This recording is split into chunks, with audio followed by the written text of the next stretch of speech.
Hey Kyle, we got your 94 F250 computer done. This is the SAD0. It's an EFI SD44 ESP density computer out of a 94 F250 with a 460 V8. On this one, you guys had changed out the capacitors yourselves, but you said you didn't do any work below them or anything with magnification. So what we found was that actually the traces all look really good.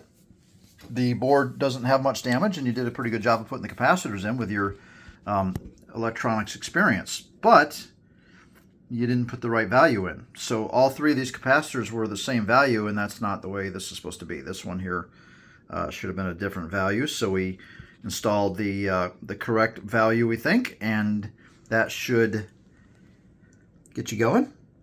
So we got three new capacitors and of the correct values, and everything else looked really good. No trace damage, very little corrosion.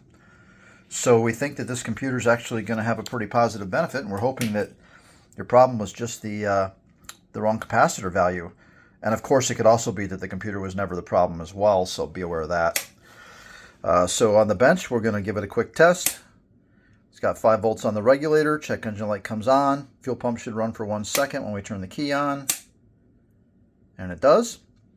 And then we put it in code polling mode, and in a second here, that orange light's going to start flickering around, and it's going to start blinking trouble codes at us. This isn't a surefire test. It's just, this is what the computer's supposed to do, and we're just making sure it does it. And it does. So that's it. I think we're done here, and I will send you an email with more detail. Thanks.